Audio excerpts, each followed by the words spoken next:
Heute nähen wir zusammen die Kosmetiktasche Traveling Mini.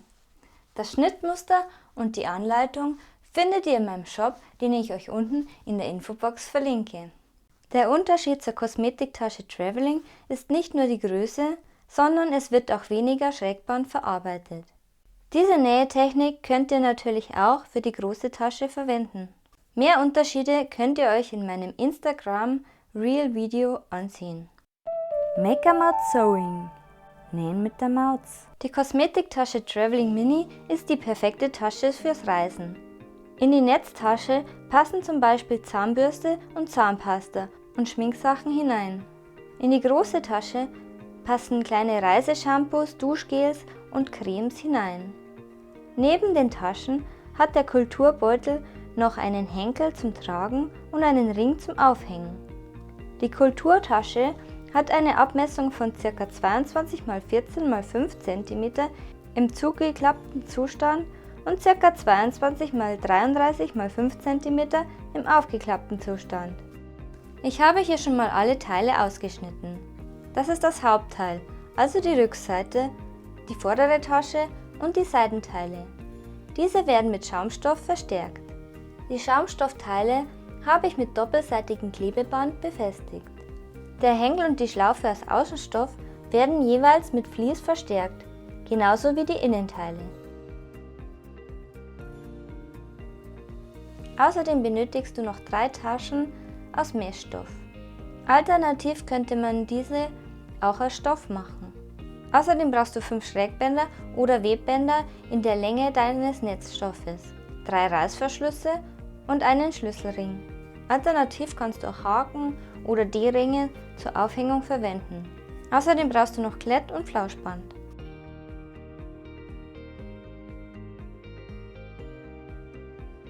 Stecke das Schrägband oder das Webband auf die gerade Kante der Teile C, D und F. Nähe die Bänder an.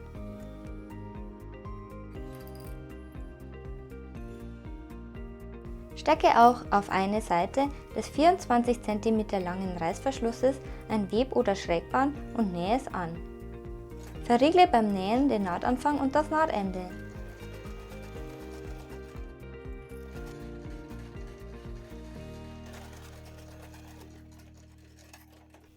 Als nächstes steckst du den Reißverschluss mit dem angenähten Schrägband an Teil C.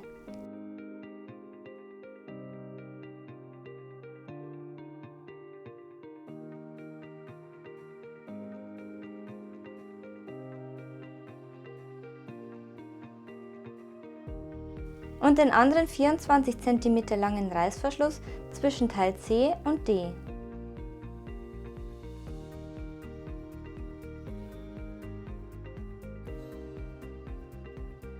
Die Teile C und D liegen dabei auf dem Reißverschluss und die Zähnchen vom Reißverschluss schauen einen an.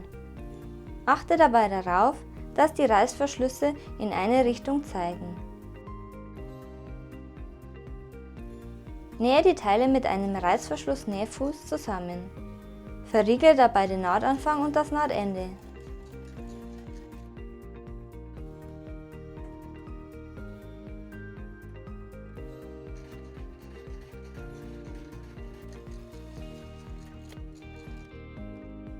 Stecke dir dann untenbündig die genähten Lochstofftaschen auf die rechte Seite von Teil B.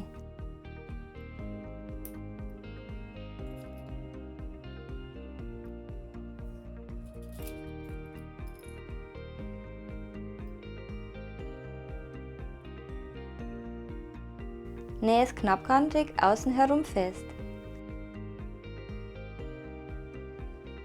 Nähe auch oberhalb des Reißverschlusses quer darüber, damit die Taschen voneinander getrennt werden.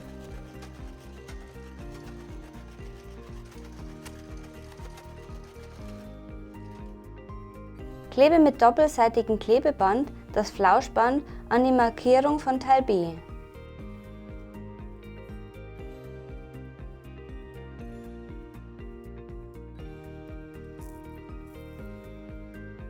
Nähe einmal außen herum.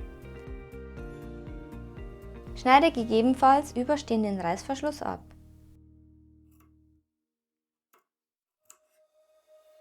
Stecke die Klettbänder an die Markierung von Teil F.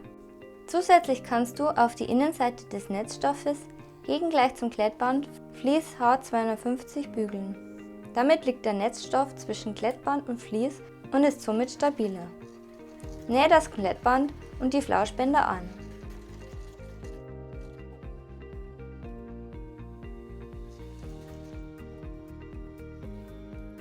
Stecke das Teil F unten an die rechte Seite von Teil E aus Außenstoff und nähe es knappkantig zusammen.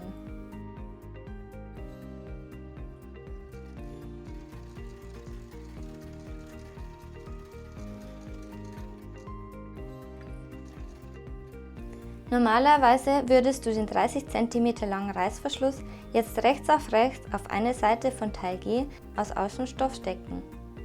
Da mein Reißverschluss aber zu kurz ist, verlängere ich diesen mit 2 Stoffstücken rechts und links, die ich annähe und dann umbügle. Diesen Schritt könnt ihr ignorieren, wenn euer Reißverschluss die angegebene Länge hat. Jetzt stecke ich den Reißverschluss rechts auf rechts an die lange Seite von Teil G aus Außenstoff.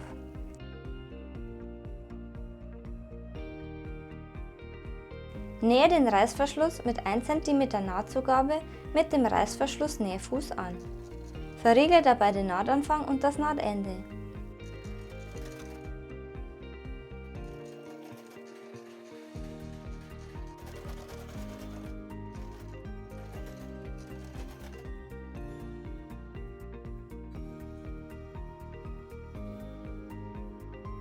Stecke das Teil G aus Innenstoff bündig rechts auf das Teil G aus Außenstoff, sodass der Reißverschluss dazwischen liegt.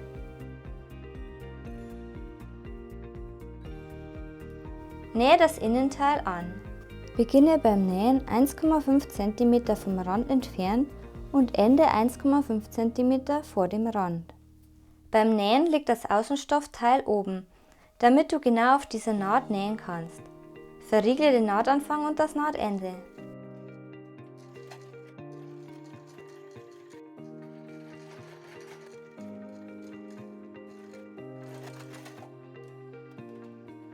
Biege die beiden Teile G aus Außen- und Innenstoff nach außen, damit die schönen Seiten außen liegen. Stecke die Teile aufeinander, damit sie bündig aufeinander liegen.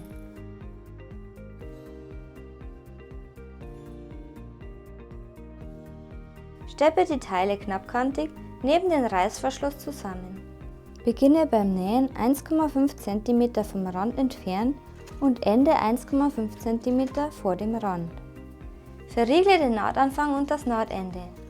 Achte beim Nähen darauf, dass alles schön flach da liegt.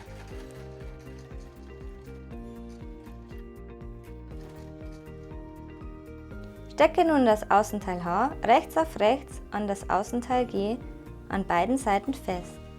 Es entsteht dabei ein Stoffring.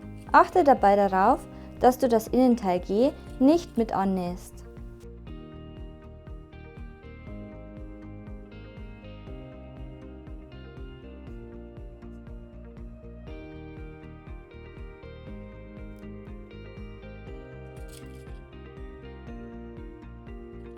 Nähe die Teile mit 1 cm Nahtzugabe zusammen. Verriegle dabei den Nahtanfang und das Nahtende.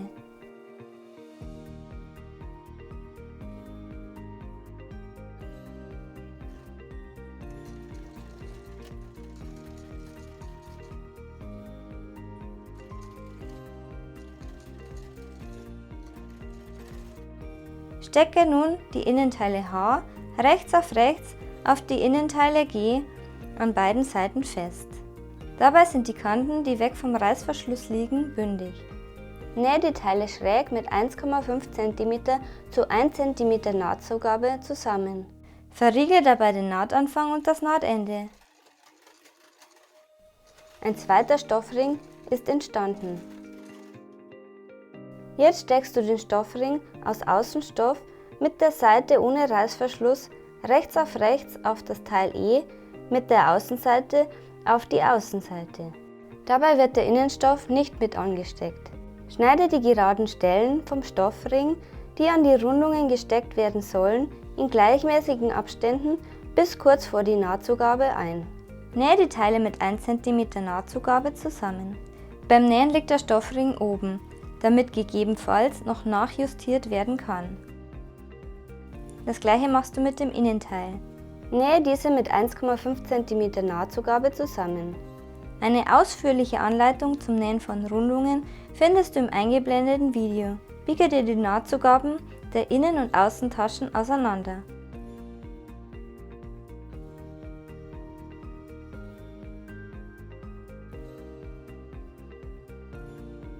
Schneide die Nahtzugaben an den dicken Stellen und an den Rundungen zurück.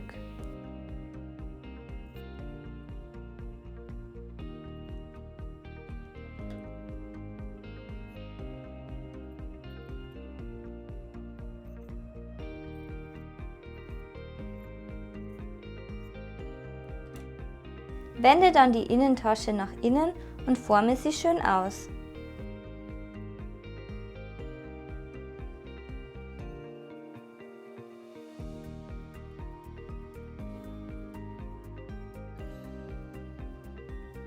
Das Innenstück am Reißverschluss muss noch genäht werden.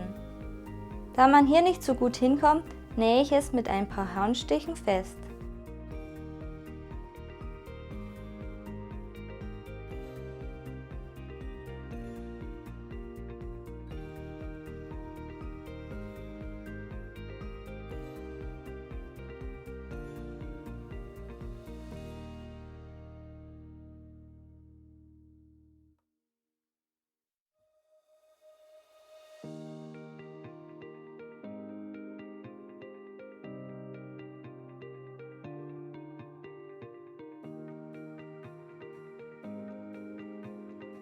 Stecke das noch verbleibende Teil E rechts auf den offenen Stoffring und nähe auch diesen mit etwas weniger als 1 cm Nahtzugabe, zum Beispiel 0,8 cm, zusammen.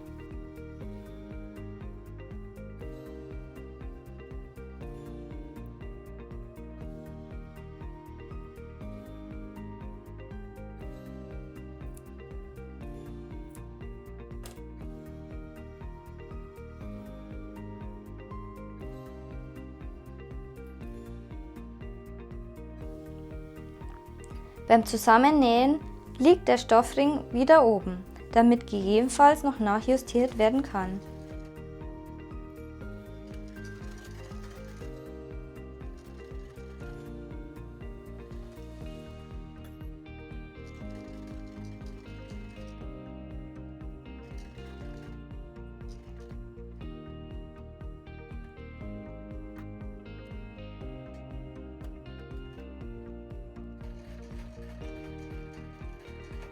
Öffne den Reißverschluss am Anfang, so ist es leichter zu nähen. Nähe hier gerne mit einem Reißverschluss-Nähfuß, dann ist es etwas leichter.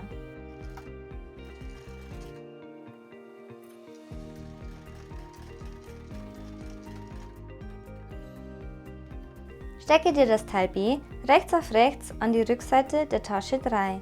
Dabei fängst du mit dem mittleren Knips an.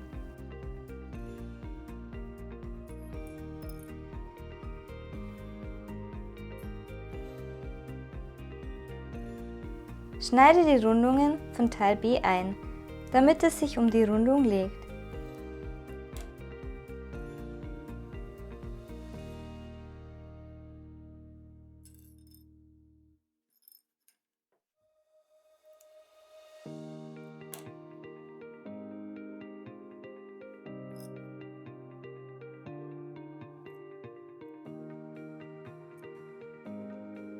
Das Ende von Teil B sollte an der Naht enden.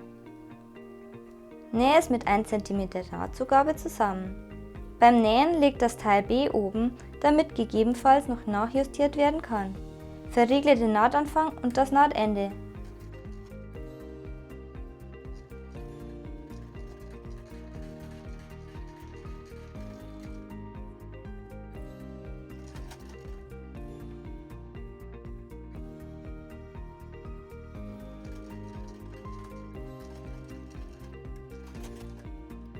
Biege dann die Nahtzugaben Richtung Teil B und nähe diese knappkantig an.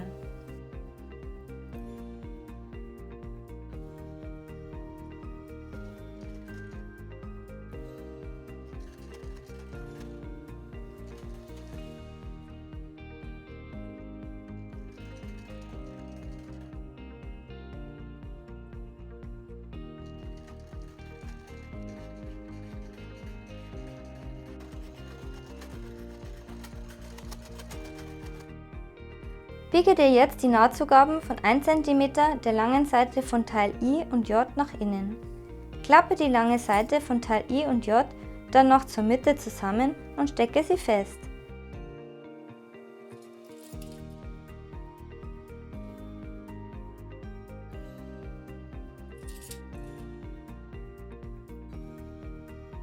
Nähe sie knappkantig auf beiden Seiten zusammen.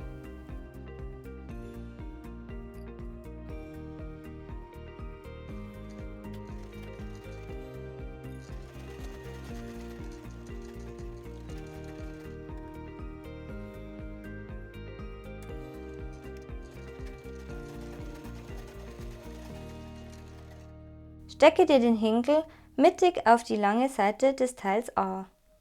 Ich habe mir mit Nadeln noch zusätzlich die Breite des anzunähenden Stoffrechteckes von 6 cm markiert. Das kannst du natürlich auch mit Schneiderkreide machen. Nähe das Teil I mit 2 Rechtecken rechts und links an. Dabei entsteht in der Mitte ein Henkel.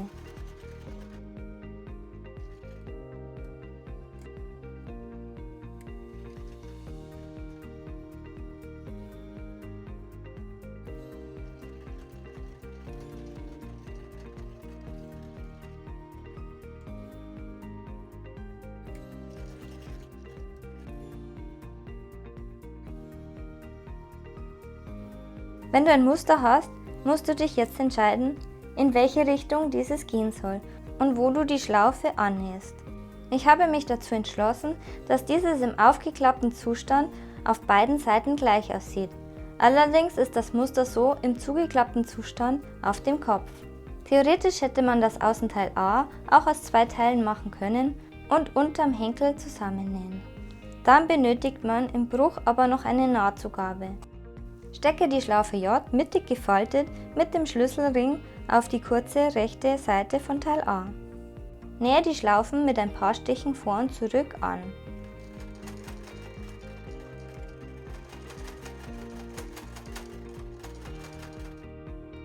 Als nächstes steckst du das zusammengenähte Innenteil rechts auf das Außenteil A. Die schönen Seiten liegen dabei innen. Achte beim Zusammenstecken darauf, dass die untere Tasche flach und sauber daliegt und sich keine Falten beim Nähen ergeben.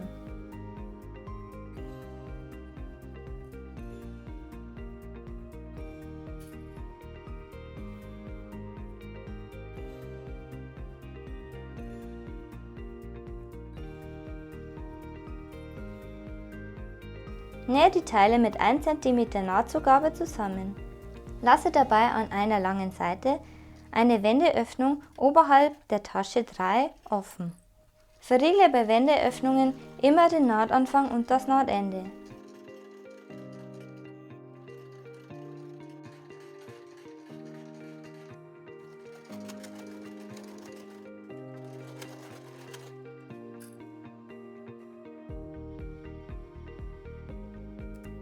Biege die Nahtzugaben auseinander und schneide sie etwas zurück, außer an der Wendeöffnung.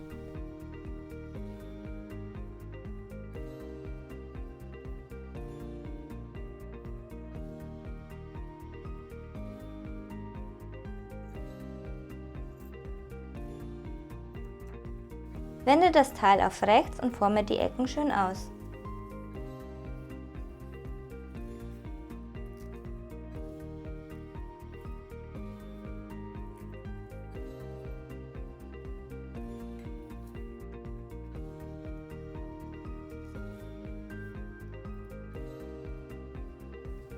Biege dir die Nahtzugaben an der Wendeöffnung nach innen.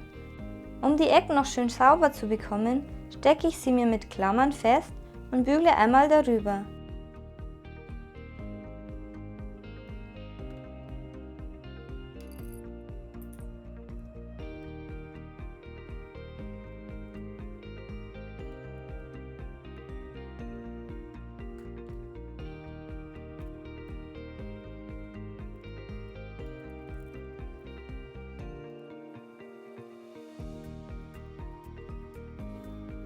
Dann kannst du entweder einmal außen herum nähen oder du schließt die Wendeöffnung mit der Hand.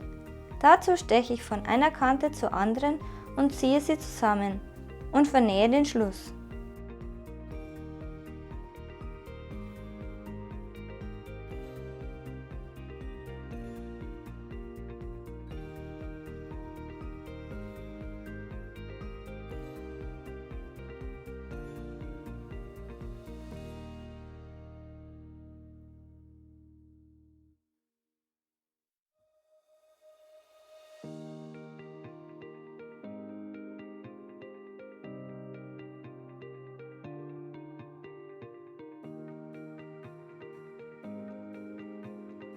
Fertig ist die Kosmetiktasche Traveling Mini.